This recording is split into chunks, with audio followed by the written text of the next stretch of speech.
Ah, the resume. This simple sheet of paper, for better or for worse, is your primary tool when it comes time to getting a job. It's pretty scary.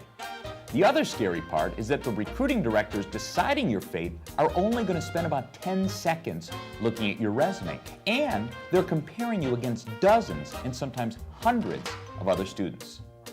So what can you do to make sure your resume doesn't get tossed into the scrap heap?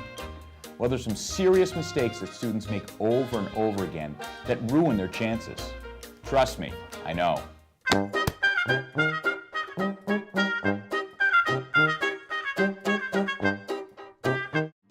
Typos.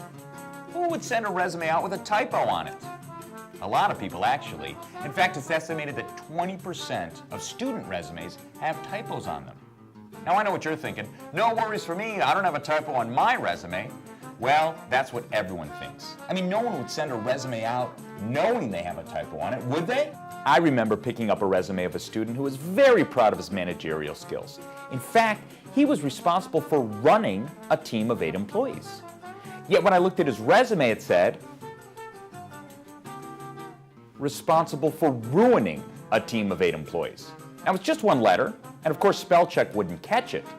I don't know about you though, I wouldn't want to hire a guy who just ruined a team of 8 employees. Before you ever send your resume out, you need to make sure at least 2 other people proofread it.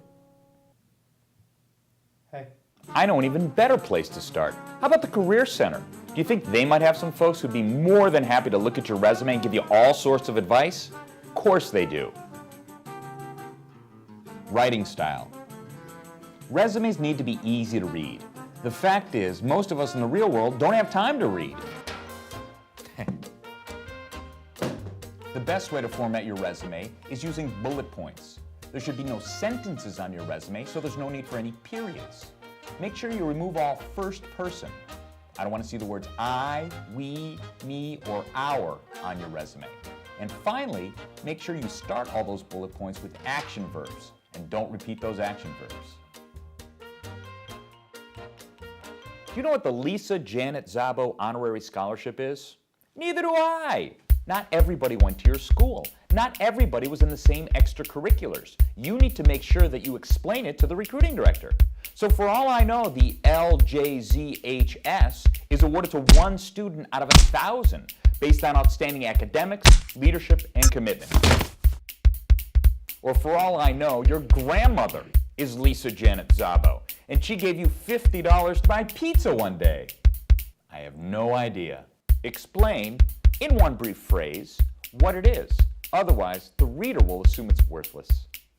Multi-page resumes. I don't care how amazing, active, or accomplished you are. You must get your business resume onto 1 page. If someone's only spending 10 or 15 seconds looking at it, I doubt they're going to be excited about seeing GPA 3.42689. We don't need your GPA carried out to the 10,000th percentile. Your GPA should be 3.1 numbered.